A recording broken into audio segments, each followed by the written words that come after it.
Indonesia adalah negara kepulauan terbesar di dunia, dengan 17.504 pulau yang tersebar dari Sabang sampai Merauke. Banyak pulau-pulau sebagai pagar depan atau garis depan Nusantara, namun jauh dari perhatian kita yang sejatinya adalah bagian dari kesatuan bangsa. Ekspedisi Garis Depan Nusantara yang bertujuan mengeksplorasi 92 pulau terdepan dari barat hingga timur mulai memasuki wilayah timur Indonesia. Kegiatan pendataan berbagai aspek, penancapan prasasti di pulau-pulau terdepan tetap menjadi agenda utama tim Garis Depan Nusantara. 28 pulau terdepan di wilayah timur menjadi target penjelajahan dan pendataan tim Garis Depan Nusantara. Penjelajahan pulau-pulau wilayah timur menjadi spesial dengan digunakannya kapal layar motor jenis Finisi untuk melakukan penjelajahan. Segala kegiatan dan pergerakan tim dimulai dari kapal Finisi Cinta Laut. Anak berjalan kaki, dia berjalan siang dan sore. Di waktu upacara pelepasan itu oleh Menteri Kelautan, jadi kita kapal udah siap di Pantai Losari dari sejak pagi, tanggal 15 hari Minggu 15 November. Nah setelah ada prosesi sebentar dari seniman-seniman Bandung dan seniman Makassar. Jadi itu prosesi itu temanya hutan, air dan burung-burung. Nah itu temanya. Karena ini kita dari gunung, orang-orang gunung mau masuk ke laut. Nah, jadi yang membawa pesan itu adalah burung-burung. Nah, itu sebetulnya. Intinya itu. Dari Makassar itu karena kebetulan kami dapat fasilitas Pinisi Cinta Laut ini. Ini kapal pinisi penelitian punya Universitas Hasanuddin. Jadi kami dipinjamin lah oleh pihak tertentu. Sehingga kami berlayar dari Makassar karena ini home base-nya Pinisi ini. Karena sebetulnya pelayaran dari Makassar sampai dengan Alor itu hanya persinggahan aja dalam rangka menuju ke Pulau Liran.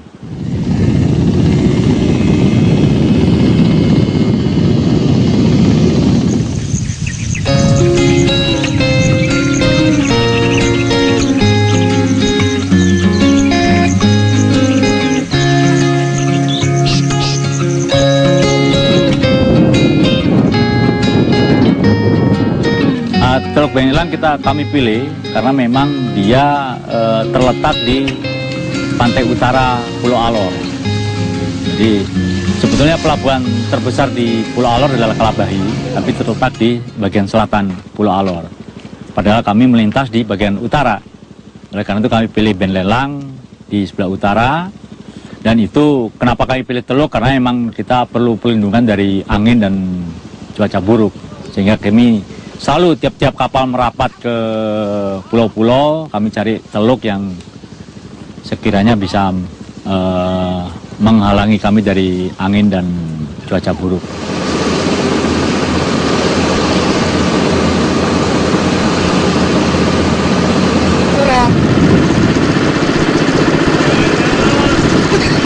Di Teluk Benilang kami menunggu tambahan peralatan kapal seperti radar, kemudian juga perbaikan ekosonder, jadi pengukur kedalaman laut.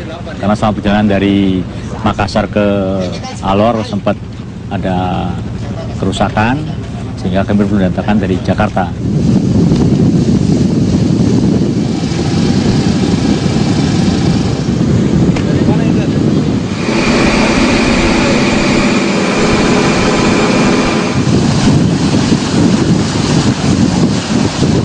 Kalau kondisi kapal, kan kita koordinasi dengan mereka. Terus kita juga banyak ngobrol lah dengan orang-orang pelaut waktu di barat di tengah. Untuk masuk daerah timur, dari sisi bobot katanya minimal 30 ton. 30 ton. Dengan panjang minimal 20 meteran lah, kayak gitu. Nah, begitu kemarin Pinisi, syarat-syarat minimal itu udah masuk. Jadi ya oke lah, kita jalan aja. Walaupun tetap ada resiko pasti. Sebenarnya kalau kondisi kapal Kalau fisiknya aja ya, kalau fisiknya ya oke lah. Tapi untuk perangkat tambahan, alat navigasi, terus ya alat bantu lainnya lah untuk melihat kondisi sekitar kurang. Makanya kita tambahin lagi alat-alat baru di dalamnya. Seperti GPS kita masukin dengan ada gambar petanya lah. Sementara yang awalnya kan cuma GPS dengan hanya tampilan putih dari titik ke titik, nggak tahu kondisinya ini lewat pulau atau lewat apa nggak ada.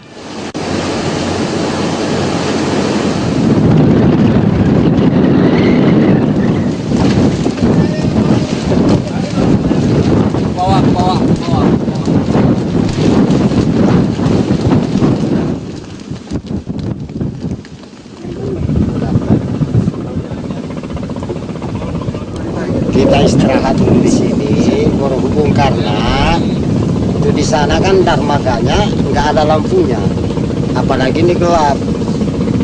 Nah, kalau terang sih nggak apa-apa, misalnya masih jam 5 sore itu nggak apa-apa. Ini kira-kira sampai di sana jam 8. Jadi kita, apalagi kita belum pernah ke sana toh, jadi kita nggak bisa perkirakan. Sudah sampai apa belum? Sebab kita ini hanya lihat di peta aja. Saya belum pernah ke sana.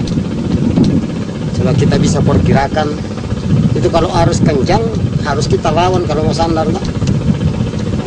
Kalau di sini kita lego jangkar di sekitar sini aja. Iya di sini aja. Ini kan kita sudah lego jangkar ini. Jadi saya perkirakan habis sembahyang subuh start kembali ke sana. Nah radar sebenarnya awalnya anak pada ini kurang begitu suka kalau ada radar. Dalam pikirannya radar itu hanya untuk melihat antara daratan dengan lautan. Mungkin itu waktu kemarin-kemarin dengan alat yang ada cuma seperti itu.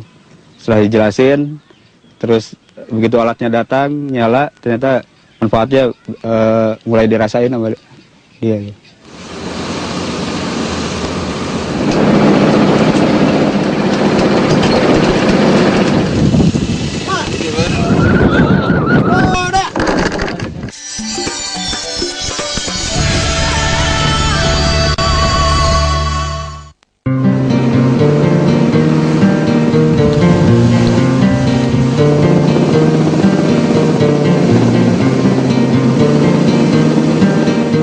Tim di kapal itu ada 12 orang. 12 orang itu termasuk ada ketua pelaksana, ada ketua eksternal juga ternyata ikut. Saya sebagai komandan operasi. Terus tadi yang ketua eksternal itu Prasidi. Terus ketua pelaksananya Irwanto Iskandar. Saya operasinya. Terus ada kepala rumah tangga kapal. Itu dari kita Galih dari Kara. Terus ada bagian perizinan Yudi Barkah. Terus ada bagian data itu Aditya. Terus ada juga tim kerjasama kita dengan peneliti lah, dengan dari ITB kan masuk Arif masuk di situ. Jadi, ada 12 orang totalnya dari tim ekspedisi, plus ada 6 dari kru kapal dan 1 perwakilan dari pemilik perahu. Jadi ada 19 orang.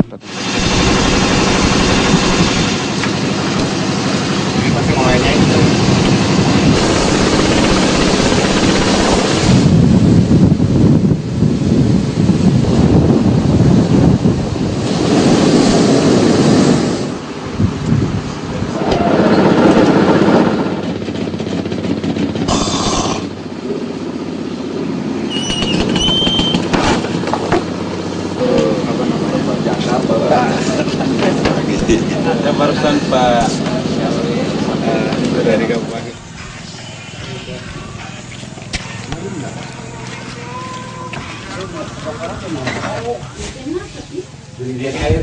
Kabar Bu? Selamat.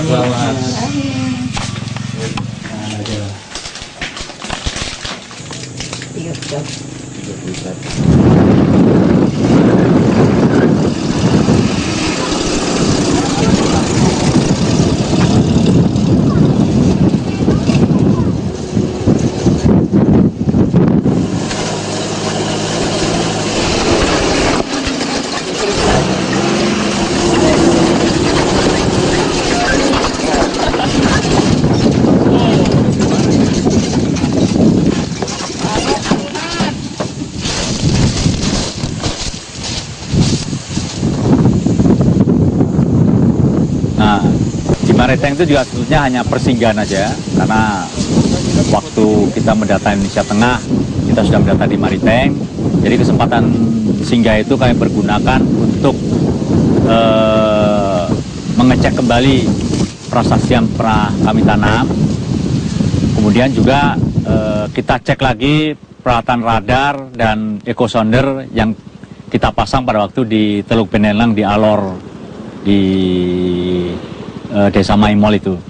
Jadi kita emang cek semua, sehingga untuk perjalanan ke timur ini yang relatif pulaunya agak berjauhan, mudah-mudahan setelah pengecekan bisa berlangsung aman.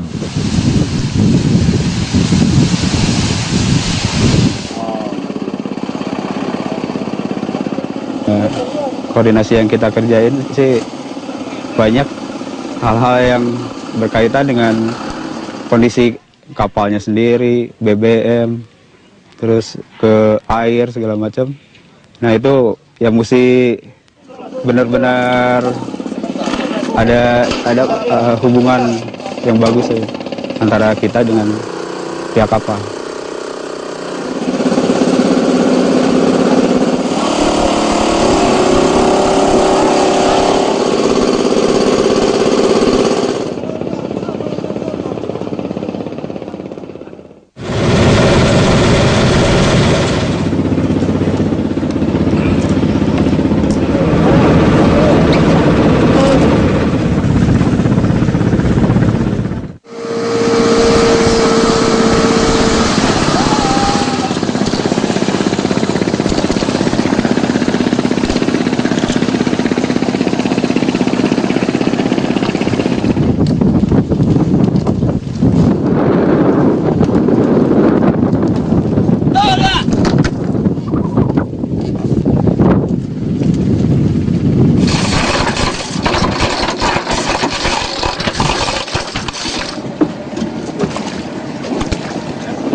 Jadi Pulau Liran itu adalah pulau pertama, pulau terluar pertama di wilayah Indonesia Timur. Nah, masuk Liran itu pertama kali kita bertemu dengan Tanjung Masing. Itu titik yang paling selatan dari Pulau Liran. Itu berjarak tidak jauh dari Pulau Atauro milik Timor Leste. Jadi yang paling berhadapan itu memang di Tanjung Masing itu. Kami sempat lego jangkar sebentar dan kami kirim advance team ke darat untuk mencari informasi tempat sandar yang paling aman. Akhirnya kebetulan di situ tim advance bertemu dengan Danton dari Satgas PAM Perbatasan yang kebetulan dari Batalion 125 Bukit Barisan Medan yang mereka di BKO-an ke sini karena jauh sekali. Jadi atas saran Danton kita disarankan untuk sandar di Selat Liran, yaitu selat antara Pulau Liran dan Pulau Wetar, yaitu terletak Desa Ustutun. Ya.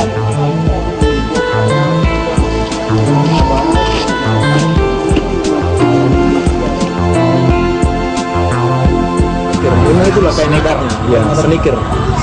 Umpamanya beras satu karung, contohnya satu karung dia jual 150. Iya. Kalau ikannya satu tali 10.000 Pak. Jadi kita harus jual kasih ikan ke dia 15 tali Pak. 15 tali. Sesuai dengan harga beras tadi. Kita harus pesan mereka sendiri tukar di sana. Tukar di sana. Jadi tukar dia bawa rupiah ke sini.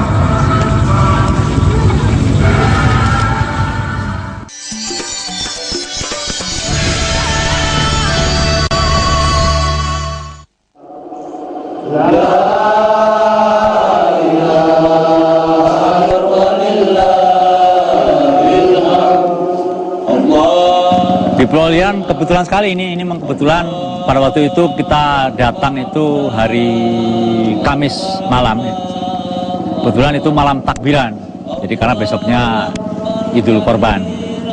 Jadi besoknya waktu hari Jumat kami sholat Id di satu musola dan musola ini di Pulau Liran itu satu-satunya. Tergugat masuk di Wetar sendiri yang pulaunya jauh lebih besar dan banyak penduduk, tidak ada musola. Jadi orang Wetar yang dekat dengan Pulau Liran, mereka nyebrang pagi itu untuk ikut sholat id di sana.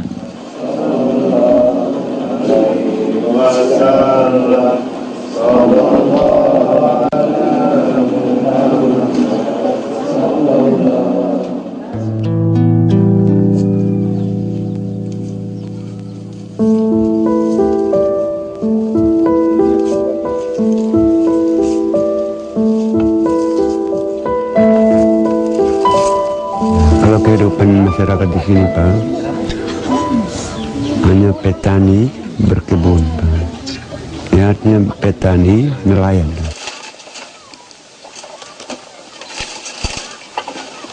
Ya, kalau di sini penghasilannya dulu lola teripang. Nah, sedangkan agar-agar barusan saja nih, Pak. Kalau budidaya barusan saja. Ikan banyak macam, Pak. Seperti ikan geropa, ikan sekuda, jual ke Timur Timur, Atauro. Karena Atauro dengan Lirang itu baku ketemu itu kawin dari sini kawin di sana, dari sana kawin di sini. Keluarga terdekat sekali. Karena orang dari sini ini kebanyakan dari sana. Selamat pagi, saudara-saudaraku semua. Jadi saya anggap saudara semua di sini. Jadi tim ekspedisi sudah tiba di Pulau Liran, pulau terdepan yang ada di wilayah Indonesia Timur. Tim ke Manuha akan melakukan penanaman prasasti dan juga untuk pendokumentasian patung Soekarno-Hatta di sana. Sebelum kita mulai kegiatan, kita berdoa bersama. Semoga apa yang kita lakukan pada hari ini bisa mendapatkan bimbingan dan lindungan dari Yang Maha Kuasa. Berdoa mulai. Selesai. Terima kasih.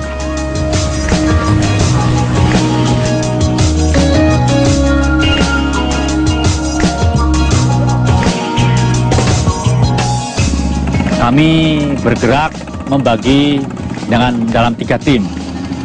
Satu tim terdiri 3 orang itu mendata sosial budaya dan ekonomi di Desa Ustutun. Kemudian satu tim lagi bergerak ke namanya ada daerah Batu Lubang. Nah itu satu tim, dan juga satu tim itu bergerak dengan perahu jolor mengelilingi Pulau Liran. Itu tim kedua. Sementara tim ketiga itu bergerak kembali ke Tanjung Masing.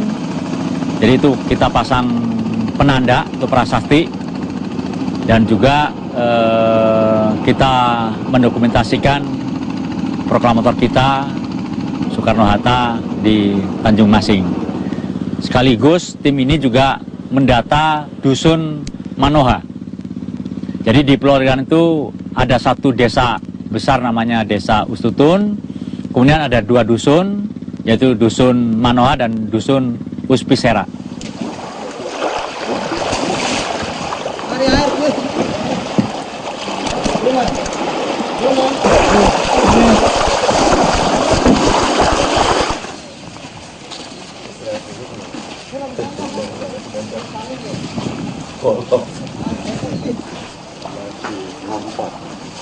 Kan kurang mas, coba. Di anak kene atau di prasasti udah? Ya, di tempat prasasti. Oh, pas enggak ya?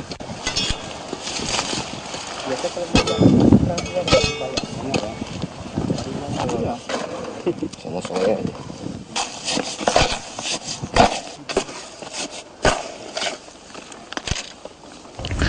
Dari Bandung untuk Indonesia. Rumah Indonesia, rumah kita terdiri dari 17.504 ruangan. Itulah pulau-pulau yang terserak dalam komposisi yang asri di hamparan Nusantara. 92 diantaranya berada di garis depan Indonesia, menjadi pagar yang berbatasan dengan negara tetangga. Ekspedisi Garis Depan Nusantara berhasrat mengingatkan kita bersama untuk menghayati kebesaran negeri tercinta Ibu Pertiwi Indonesia. Kelak setiap warga bangsa yang bermukim terpisah di ribuan pulau dengan mudah dapat saling mengunjungi ketika laut di antara pulau-pulau Nusa Antara telah menjadi penghubung, bukan pemisah, untuk mempersatukan negara kesatuan Republik Indonesia. Ekspedisi Garis Depan Nusantara, penjelajahan dan pendataan 92 pulau tercinta terluar Indonesia, pengabdian sepenuh cinta 2008-2010, Wanardi Rumah Nusantara.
Tim Garis Depan Nusantara melanjutkan ekspedisi pulau terdepan untuk mendata pulau-pulau terdepan.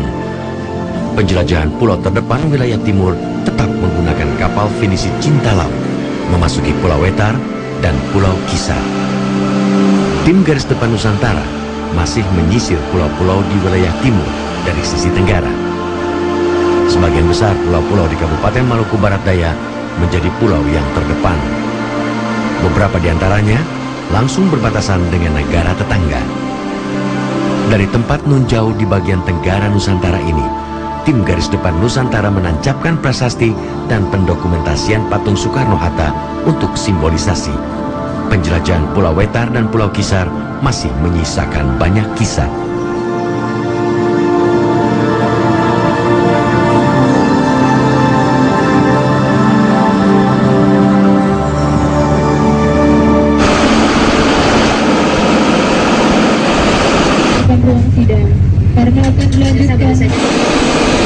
Di Pulau Wetar ini kami ambil di belahan sisi selatan Pulau Wetar. Jadi kita dari Pulau Liran menuju ke desa Ilwaki. Ini kita berangkat dari Pulau Liran sekitar 6 pagi waktu Indonesia Timur. Dan kemudian sampai di Pulau Wetar tadi siang sekitar pukul 12 siang waktu Indonesia Timur. Kebetulan di Wetar ini, desa Ilwaki ini terdapat 2 dermaga. Kalau yang saya boleh amati secara kondisi fisiknya memang pulau ini cukup gersang. Wetar ini pulaunya besar sekali. Jadi ini justru lebih besar dari Pulau Alor. Tapi kalau kami lihat memang ini masih lebih gersang dibanding dengan Pulau Alor. Tim advance itu hanya untuk mencari informasi awal, untuk lebih masuk ke dalam. Jadi biasanya mereka bertemu dengan pejabat-pejabat setempat untuk masalah perizinan, kemudian juga mencari informasi tentang transport di sini seperti apa, akomodasi kalau ada seperti apa, gitu. Itu tugasnya tim advance.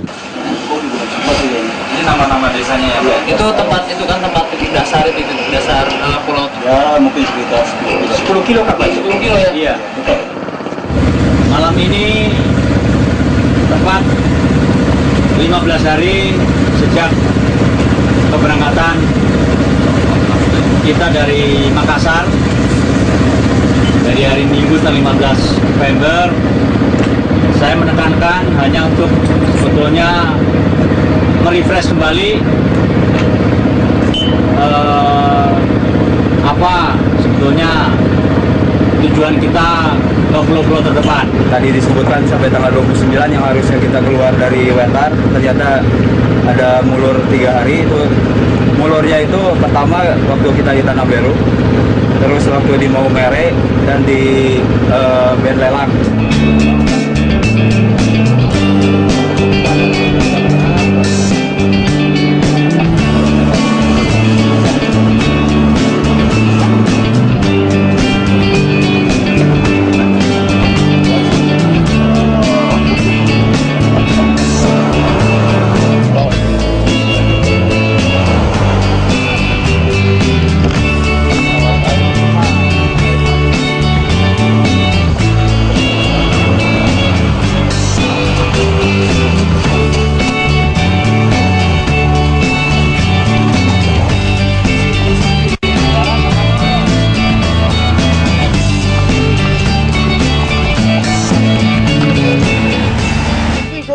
Itu supaya nampak juga sebagai kepercayaan sebagai masyarakat adat yang bisa percaya kepada para leluhur.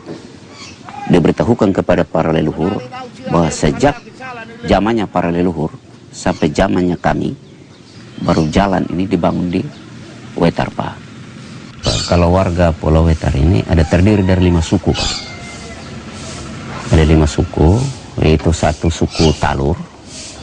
Suku Talur itu dari desa Ilwaki dan sebahagian dari desa Ilputi, Pak. Kemudian suku Tugun dari Mahuan sampai dengan Arwala. Suku Perai, Muning dengan Uhak. Lalu suku Aputai, Lurang dengan Ilputi sebahagian. Kemudian ada 3 desa lagi, yaitu Hiai, Arnau, dan Nomatang.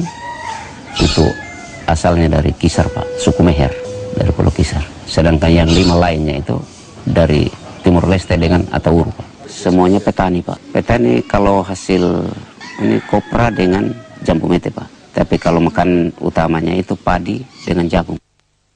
Kalau kesusahan sekali itu salah satunya itu dari SDM, Pak. Kalau SDM itu juga susah juga, Pak.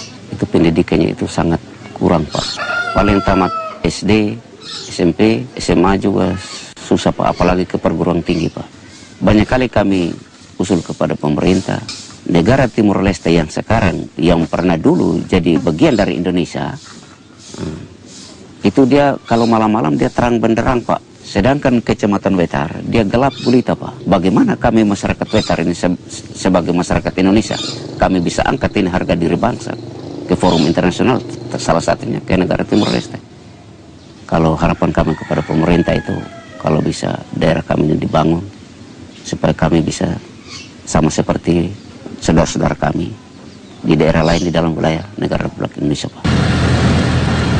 Ya misalnya kayak kemarin waktu kita di Wetan, yang seharusnya itu kita kerjain, kita masuk dari selatan ke utara, ternyata dengan akses transportasinya nggak ada, kayak gitu kesulitan. Ternyata bahan bakar kan di sana sulit, terus kendaraan juga ternyata sulit, harus pinjam dari yang kebetulan ada proyek kayak gitu, ternyata nggak bisa. Targetnya jadi agak diturunkan sedikit gitu.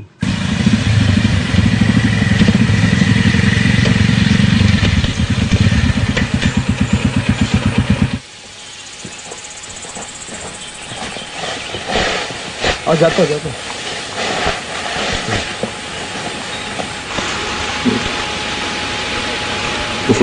perlu ini kita lewat tadi. Iya. Belok. Sudah bagi tengah pulau ya? Iya.